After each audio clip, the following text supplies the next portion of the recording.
Hello, this is Dave Hurwitz at ClassicsToday.com, here to talk to you about Beethoven, and specifically this baby. See that? There we go. This is the Naxos Complete Beethoven Edition. Now, there are three big Beethoven editions that have been released so far for this Beethoven year. The Naxos, the EMI, Warner, and the Universal Music one. And all of them have their strengths and weaknesses.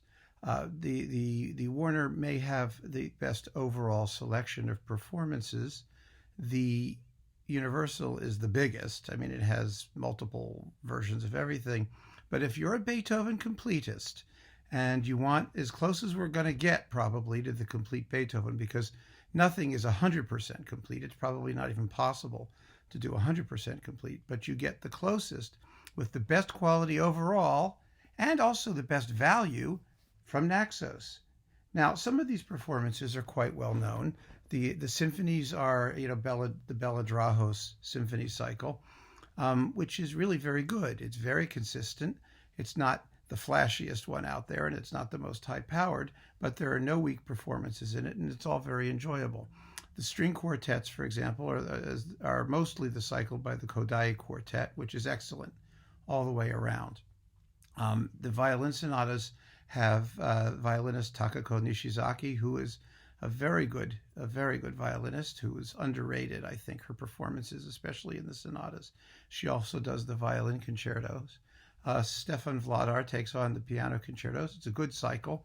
Naxos is in the middle of a new cycle with Boris Giltberg, which I think probably would be better, but it's not finished yet. So in the box, that's what we get. But one of the most interesting things about this box is that it contains a tremendous number of rarities and transcriptions and things that you're just not going to find anywhere else. It's on 90 CDs. And if you don't want the whole box and you're just interested in supplementing your Beethoven collection, one of the great things about Naxos is that a lot of the unusual material is available separately. And so I wanted to show you what some of those titles are, because you can get them separately, and it's really a very good deal. Here, for example, we have Beethoven's early cantatas on the death of Emperor Joseph II and on the ascension of Emperor Leopold II. These are from the 1790s, but they're major works. I mean, one is 44 minutes long, the other is 28 minutes long. And the performances with Leif Segerstam and the Turku Philharmonic are first class. There's nothing wrong with them at all, and they're in no way second rate or cheap or budget or anything like that. They're very, very good. And there's actually, Segerstam is in charge of quite a bit of this series of the rarities, including the complete Creatures of Prometheus, and this is the Ruins of Athens music, which includes the Consecration of the House Overture, and also the Egmont incidental music, which is available separately. And those are very good value, and it's really an easy way to supplement your Beethoven selection if you don't want to buy a 90 CD box. Although I have to say, at about $100, the 90 CD box is one hell of a bargain. So you might want to consider that too. Also, you can get, for example, this disc of Beethoven's Music for Winds, which has the the Wind Octet in E flat and the Wind Sextet in E flat. These are also early works. And then there's this disc of string quartet, Fugues, and Rarities. This actually includes the Grosse Fuge. Originally, Naxos did it with the Kodai Quartet, but in this case, we now have the Fine Arts Quartet playing it, and quite well.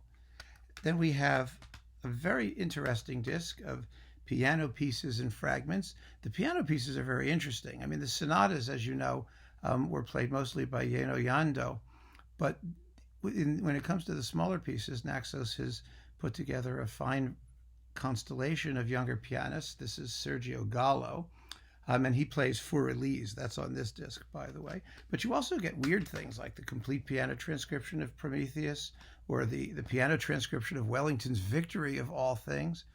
And these are all going to be available basically on separate discs.